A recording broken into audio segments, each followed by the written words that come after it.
Hello children, in continuation of wave optics, in that we will see the laws of reflection at a plane surface on Huygen's wave theory. By using Huygen's wave theory, we can see the laws of reflection, how it is satisfying. Now you can consider the plane wavefront, which is AB. We can take it as the incident ray on a plane, which is reflecting surface. We can take it X and Y. See, both the wavefront and the reflecting surfaces being perpendicular to the plane of the paper.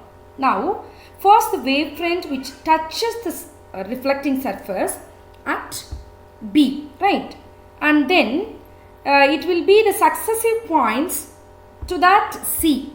In accordance with the Huygen's principle, we can see from each point on BC, the secondary wavelets start growing with the speed of light. See, during the time of a disturbance, from A, it reaches the point C, and the secondary wavelet from B that must spread over the hemisphere. So that radius of BD, which is equivalent to that AC. Is it right? See that? So, this B which touches the XY, that part is B. So, BA, BD which is equivalent to that AC. Right? Now, we can say that angles of incidence which is equal to the angle of reflection.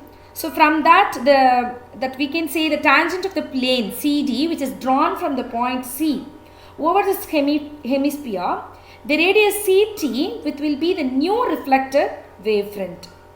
And we have taken that angle BAC which is equal to that angle CDB. Check it. That angle BAC which is equal to CDB.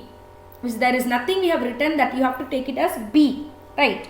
So that BC which is equal to BC. We know that very well. Right. Now AC which is equal to BD, how?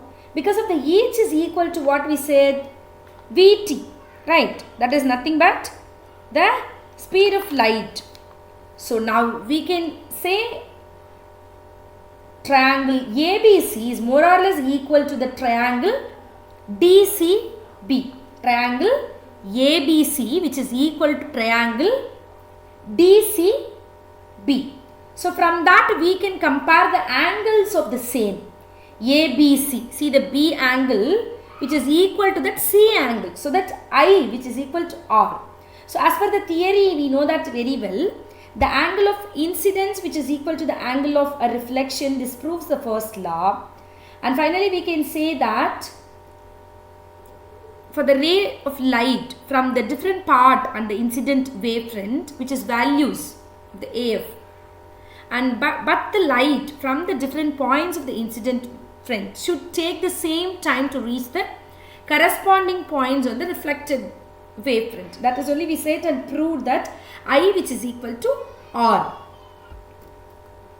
So the next one is we can see the laws of refraction at a plane surface. How the refraction is also proving through the basis of the Huygen's wave theory.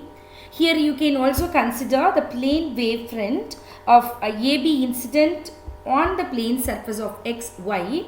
We have taken the two mediums, separating the medium 1 and 2 as you are seeing the diagram. V1, V2 we have taken the velocities, and we have taken the medium. That V2 is always less than V1, that is a rarer medium, and denser medium mu, which also we know that well and good these terms, right? So the wavefront, first it strikes at a point A, and then at the successive point towards C. See that according to Huygen's principle, from each point on AC and the secondary wavelet which starts growing in the second medium, right? So like the disturbance takes the time T to travel from it B to C, right? Then BC which is equal to what? V1T we can take. During the same time, the disturbance from B to C it reaches at the point, and the secondary wavelets from the point A, right, must have the spread over the hemisphere radius AD, which we have to take that V2T. for the second medium. So the tangent plane CD, which is drawn from the point C over the hemisphere, will get the new refracted wavefront, right? So we can compare with the angles of sine angles, sin I by sin R. We know that the refraction formula, which is a mu which is equal to sin I by sin R, we can prove that by comparing these angles of incident wavefront refracted and the refracting surfaces through that. And the triangle, if you have taken from right, the triangle ABC, we have that, the sine angle BAC, which is equal to sin I. Sin I means what it will come? Which is equal to BC by AC. Check. BC by AC. Right. Now, from the triangle ADC, we can take sine angle DCA, that is equal to sin R. We can take sin R, which is equal to AD by AC. Okay. So that AD by AC we have taken. So we know that the formula sin I by sin R, which is equal to, we can compare that. So that down they have taken AC, we can remove. So BC by AD, which is equal to V1T by V2T. So we have taken as usual mu12, the medium, that is sin I by sin R, which is equal to V1 by V2. So this proves the Snell's law of refraction, right? So mu, which is the refractive index of the medium, we know that.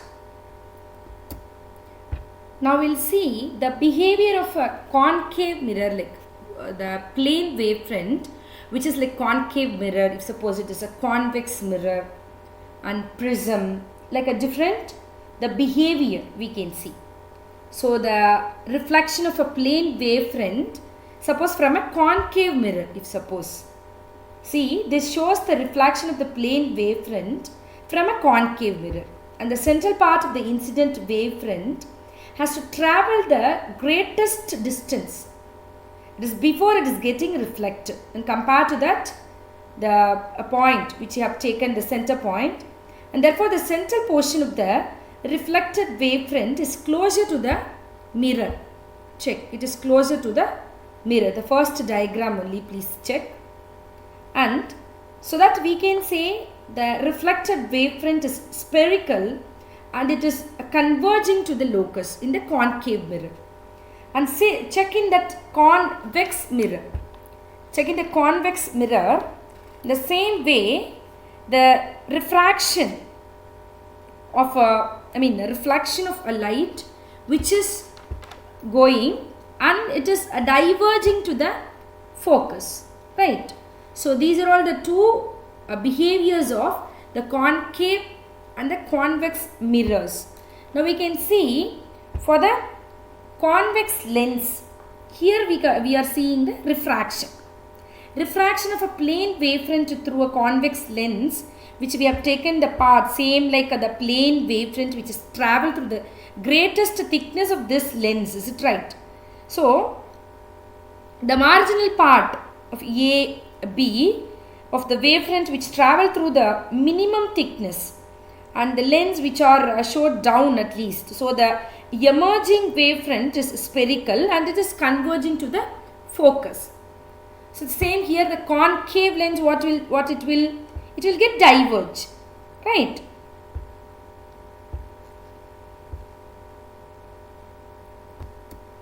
Next we will see the behavior of a prism.